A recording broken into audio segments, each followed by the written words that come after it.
ఇక డీటెయిల్స్ చూస్తే 10 ఏళ్ల పాలనలో ప్రజలను దోచుకొని కేసీఆర్ కుటుంబం ఒక్కరే వేల ఎకరాలు సంపాదించుకున్నారు తప్ప ప్రజలకు ఒరిగిందేమీ లేదని ముస్తాబాద్ మండల కాంగ్రెస్ పార్టీ మండల అధ్యక్షుడు ఎల్లా బాలరెడ్డి అన్నారు. కాంగ్రెస్ పార్టీ నియోజకవర్గ అభ్యర్థి కేకే మహేందర్ రెడ్డికి ఓటు వేయాలని ఆయన ఇంటింటా ప్రచారం చేపట్టారు. ఈ సందర్భంగా ఆయన మాట్లాడుతూ బీఆర్ఎస్ ప్రభుత్వం 10 ఏళ్ల పాలనలో ప్రజలకు చేసిందేమీ లేదని అన్నారు. ప్రజలంతా కాంగ్రెస్ పార్టీకి ఓటు వేస్తామని ముక్త కంఠంతో చెబుతున్నారని, బీఆర్ఎస్ ను ఓడించే రోజులు దగ్గర పడ్డాయని ఎల్లా బాలరెడ్డి హెచ్చరించారు.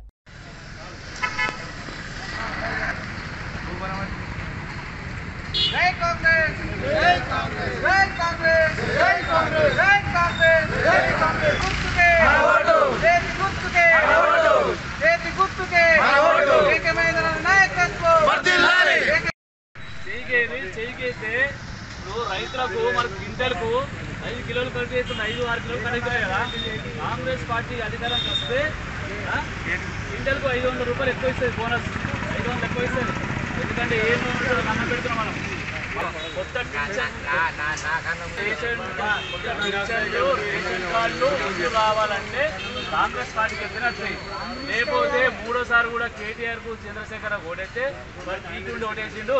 ఎవ్రీ ఏడు కొత్త ఎవ్రీ రావు, ఇల్లు ఉండే కొత్త పింఛన్లు ఉండే, రేషన్ కార్డు 10 ఏళ్ళ రేషన్ కార్డు ఆడలకు పాల్పడి మొత్తం ఇక ఎంతసేపు ఆయన ఫామ్ హౌస్లోకి వెళ్ళింది లేదు. రాష్ట్రం ఏ విధంగా నష్టం జరిగినా ఇలా పంట నష్టపోయి రైతులు ఒక దిక్కు అల్లాడుతూ ఉంటే 10,000 ఇస్తాం, 20,000 ఇస్తాం, నష్టపరిహారం ఇస్తా అని చెప్పి మాట్లాడిండు. ఏ ఒక్కరికి కూడా, ఏ రైతుకు కూడా ఖాతాలలో ₹1 వల్లే. ఇలా నిరుద్యోగులను చేసిండు, 3,000 రూపాయలు ఇస్తానన్నాడు.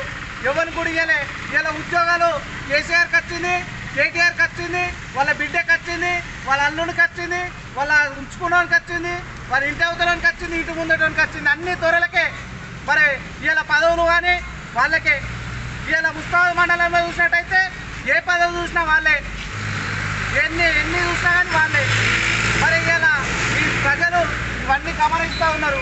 ఇలా పింఛని అత్తకిస్తే కోడలు బంధు పెట్టిండు, కోడలికిస్తే అత్తకు బంధు పెట్టిండు.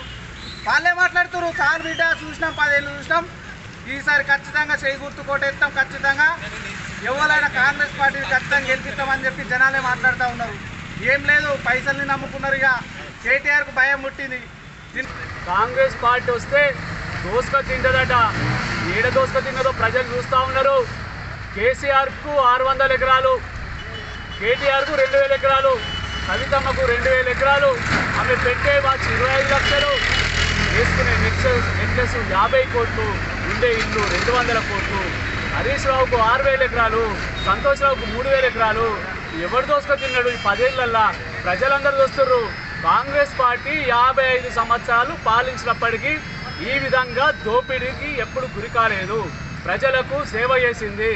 ఎఫ్సిఐ ద్వారా మరి పేద ప్రజలకు, బడుగు బలహీన వర్గాల ప్రజలకు రేషన్ కార్డు పెట్టించి అన్నం అందించినటువంటి కాంగ్రెస్ పార్టీ విద్య నిరక్షరాస్యులకు విద్య కల్పించింది, ఆసుపత్రులు కట్టించింది, రోడ్లు వేసింది, విద్యుత్ తీసుకొచ్చింది, ప్రజలందరూ కూడా సేవ చేసింది. కానీ మీలాగా దోపిడీ చేయలే. పేద ప్రజలకు భూమి లేని ఎస్టీ ఎస్సీ ప్రజలకు మేము ఆనాడు భూమి ఇచ్చి మరి బాయి కల్పించి సాపు చేసి ఇచ్చినాం, చదువు చేసి ఇచ్చినాం. మరి అలా మీరు వాళ్ళ భూములని లాక్కుంటా ఉన్నారు. ధరణి